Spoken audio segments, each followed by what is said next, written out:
Alaikum. Peace to you all. My name is Saba Ahmed. I'm a law student at American University. I am here to ask you a simple question. I know that we portray Islam and all Muslims as bad, but there's 1.8 billion Muslim followers of Islam. We have 8 million plus Muslim Americans in this country, and I don't see them represented here. But my question is, how can we fight an ideological war with weapons? How can we ever end this war? The jihadist ideology that you talk about, it's an ideology. How can you ever win this thing if you don't address it ideologically? Great question. I am so glad you're here, and I am so glad you brought that up because it gives us an opportunity to answer.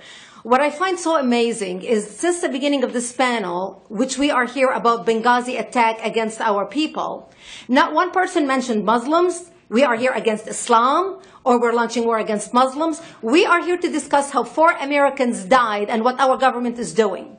We were not here to bash Muslims. You were the one who brought up the issue about most Muslims, not us.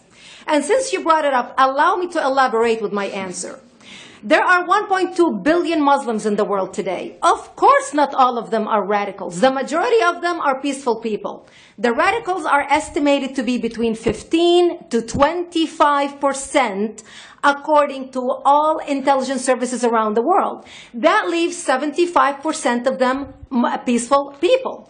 But when you look at 15 to 25% of the world Muslim population, you're looking at 180 million to 300 million people dedicated to the destruction of Western civilization.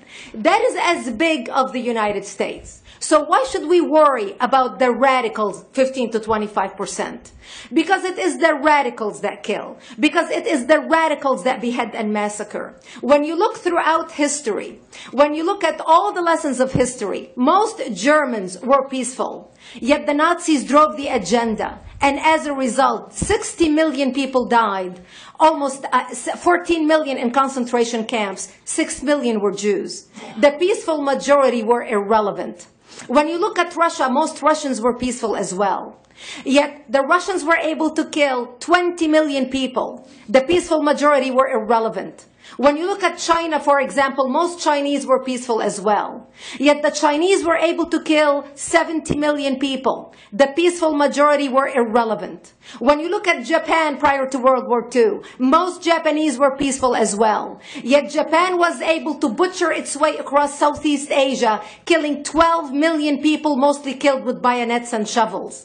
The peaceful majority were irrelevant. On September 11th in the United States, we had 2.3 million Arab Muslims living in the United States. It took 19 hijackers, 19 radicals to bring America down to its knees, destroy the World Trade Center, attack the Pentagon, and kill almost 3,000 Americans that day. The peaceful majority were irrelevant. So for all our powers of reasons and us talking about moderate and peaceful Muslims, I'm glad you're here. But where are the others speaking out? And since you are the only Muslim representative,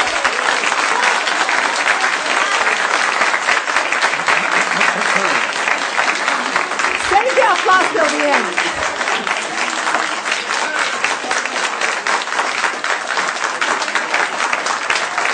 Thank you.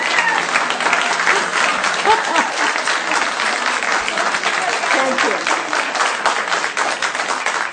And since you're the only Muslim representative in here, you took the limelight instead of speaking about why our government, and I assume, are you an American?